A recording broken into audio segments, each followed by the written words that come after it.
All right, so let's talk about tuples.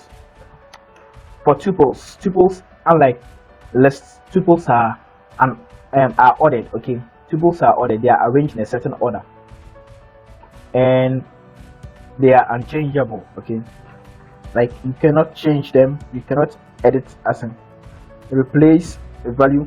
No, I think it's better for us to explain. So we have a list called names. We had a list called names the other time. Okay. Oh, sorry. And we had name one.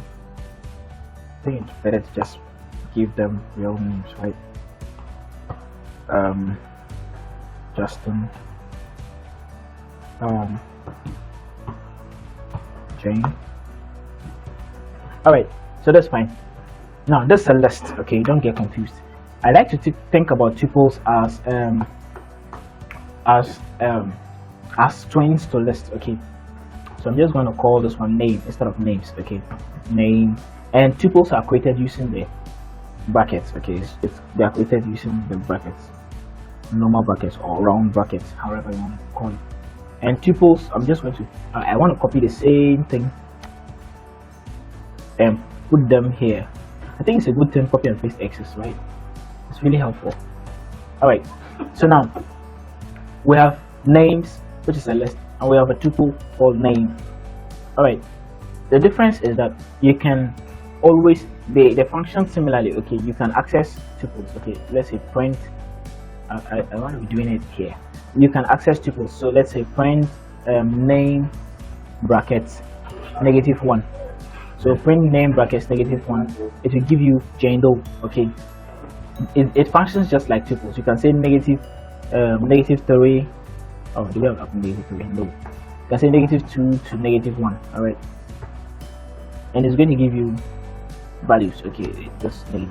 So this is -1. It won't give -1. It's going to give that one. Okay, so it's going to act just like a list. What's the difference? The difference is that unlike a list, you can append to a list, but you can't append to a tuple. You can't say name.append. Okay, it won't work. You can't say name.append anything to it. It won't work. Okay, they are saying that attribute error. Tuple object has no attribute append. It means this append is not a function. You can't append to a list. So a list is, a tuple is just as it is. You can't change it. You can't remold it. You can't break it. You can't clear it. Like theoretically, you can't clear it, and you can't add to it. You can't replace it, and those stuff. It's a constant something. It's something that is constant. Okay. So it's important you understand this about tuples. Apart from that, you can access it just like you can access lists. You can get them as you want, like the way you would have accessed this. Okay. Apart from that, you can't do anything about a tuple. Doesn't mean it's not important. It is also important, and it has its own uses. Okay, you just have to, when it's time to use it, I'm sure you would find its importance. Okay.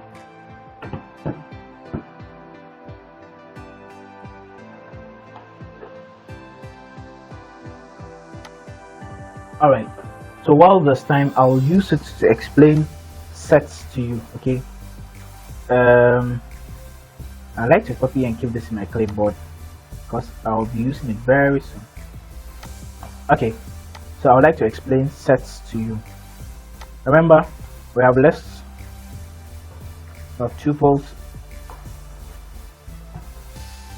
we have sets, we have dictionary, and this is where we will end with it.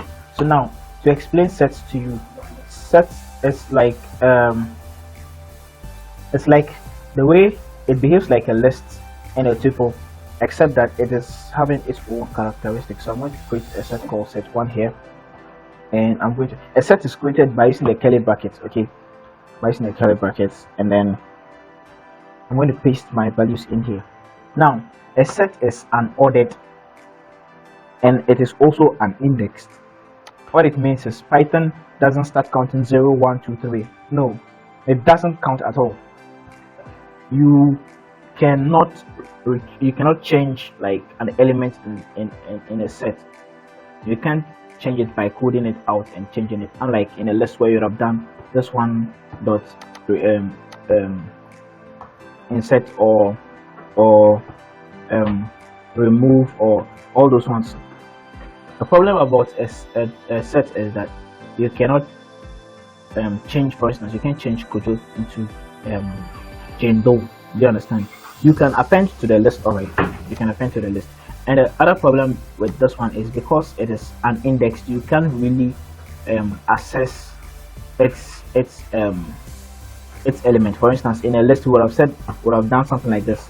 Okay, but this one it doesn't have that property, doesn't index them, so you can't really access them like this. But with a loop function, okay, you can be able to access all the elements. For instance, you can use a for loop or a while loop. You can be able to access them. We'll talk about this one very soon. You can be able to access the elements in the list, in the set. Okay, so I think you know how to create a set now. You understand that the set is unordered and unindexed, so it's going to be quite difficult to access them unless probably with loops. And once a set is created, you cannot change its items, but you can add new items to it. I think I've already told you that. Yeah. And then one other thing you should know is you can always access the length of a set or a tuple or a list. Okay, you can always access the length. Oh, I didn't save it in here. I should have assigned this one to a variable. Let me just do it here straightforward so that I don't need to assign to a variable. Okay, all right, you can always access the length of the list, and you can remove an item from the list. All right, I keep calling it a list, I'm sorry. From the set, you can remove an item from the set. How do you do that? Let's just look at how you would remove an item from the set. So to remove, you just use the name of the set as usual, because the set is an object. And okay, then you will remove. Okay, you use this one. My IntelliSense is suggesting a lot of things to me which are not really applicable here, so you can't really follow your IntelliSense like that. All right, so you can remove, let's say you can remove Kojo. Remember, it has to be the same. Okay, then after that you print back the set. Okay, print back the set. All right, key error means it can't find Kojo. Oh, it's Kojo space. Okay, I kept space here, so in order to make it easy, let me remove that space and then one given. All right, so it removes Kojo and it printed out the new set. Now assuming you have two sets. Okay, you have set 2 here, and this one is called ages. All right, this one contains the ages. So 12, 23, 42. All right, now you can join the two sets together. Sorry, I keep calling the sets lists. I've been using lists a lot. Obviously I don't use sets as much as lists. Anyways, so you can join the two sets together. All right, how do you do that? Now there are 2 functions. I'll just show you. There's one called update. Okay, set1.update. You can use the update function and then update it with set2.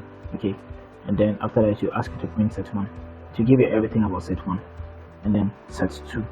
The problem is that there is no ordered way of inserting them. Okay, so as you realize, it put 42 here, then Justin, then 23, then 56. It's randomly inserting them. Okay, it has, because it doesn't deal with indexes also, so it's just doing it anyhow. I'm sure by now you have noticed there are other functions like the union function which will allow you to merge the two together. All right, and then, but I'm sure when we need it, you would find it useful. For now you might not see it so useful, but don't worry. So that's all I have to show you about sets. All right, so let's talk about dictionaries. Okay, let's talk about dictionaries. I'm just going to clear this one and clear this one also. Control L. No. All right, so let's talk about dictionaries quickly. Now I personally like lists and dictionaries because they are indexed, so at least I know how they will be behaving. I can easily predict them. So you'd find that this one is also going to behave like the other three, and it's also very interesting. So let's just take a quick look at it. So we have diction 1 or dic 1. Maybe I should use a proper name. So persons. Okay. Now, a dictionary is also defined using the curly bracket. The difference is that with a dictionary, it goes with something called the key value pair. Okay, the key value pair. So what I'm going to show is I'm going to show you something like this: name. Oh, sorry, I'm going to put it in brackets because it's a variable. It has no meaning to the interpreter. Okay, so name. And I'll say, oh, name is Justin. I think I should be using the single quote or double quote. All right, name is Justin, comma. Then another is age. Age is 78. And another is color. All right, color is black. You can go as much as you want. Okay, no, don't worry that I've got this one down. It's the same thing. It's just like putting it this way. Okay, it's just like putting it this way, except that it's going to look a little clumsy, so I decided to bring it up. Don't let it confuse you at all. Okay, it's just the same as any other we've created.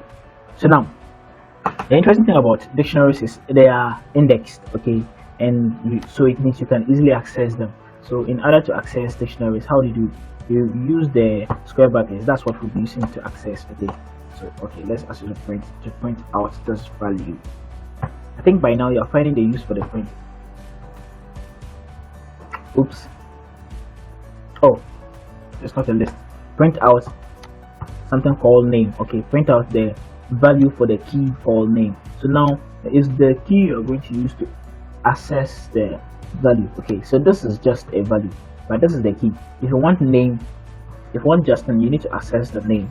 If you want his age, you need to get his. If you want the value of his age, you need to look for age. If you want the nature of his color, then you need to use the word color.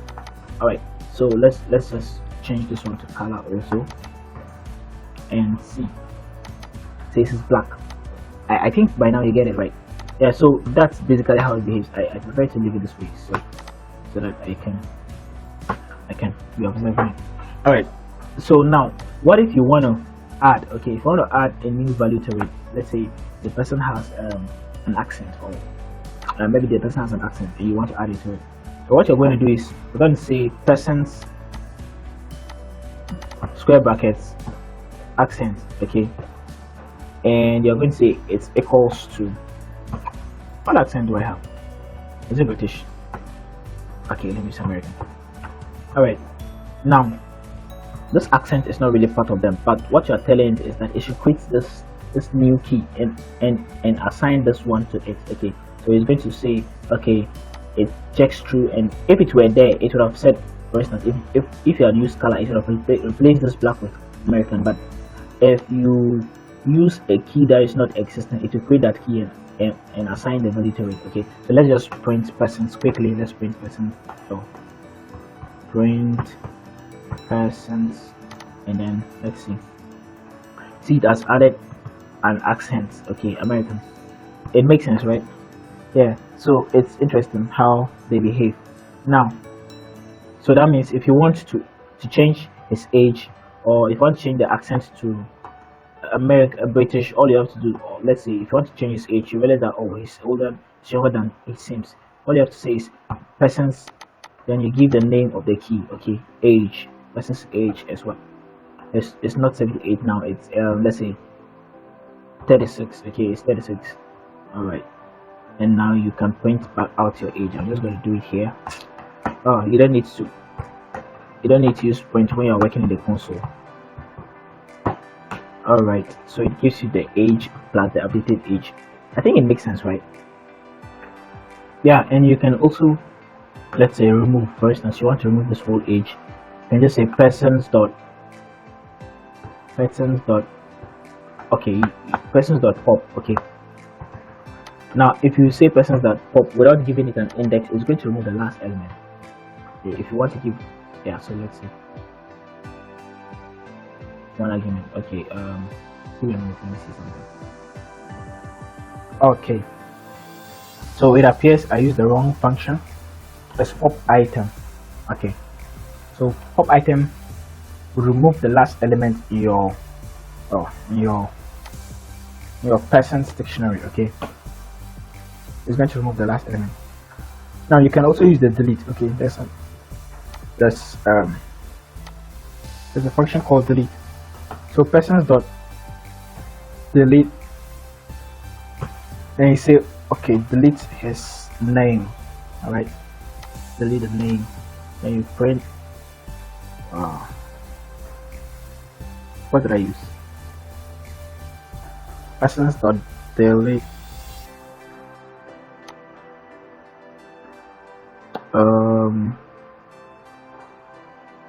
okay, so you can use the delete to also remove a function to remove one of the elements of the list. So let's just of the dictionary. Let's say you want to delete, you do it this way: delete then the name of the dictionary, then the name of the element you want to delete. Let's say you want to remove all the you want to remove the name. Okay, then print it out. Let me just print it out here. All right. Okay, so you see it prints without the names here. Okay, you can have lists in different styles. Okay, those just lists with, you can have lists inside lists. Okay, however you want it, you just have to separate them by comma. You can have, I keep calling it list. You can have a list inside, you can have another dictionary inside the dictionary, you can have a tuple inside a dictionary, and any other way you want it. Okay, so it's all up to you. They are just containers for storing data. Alright, so that's all I have for now on lists, tuples, sets, and dictionaries. If you have any other questions, please leave your questions in the review section or in the comment section. I'll get back to you as soon as I can. Right.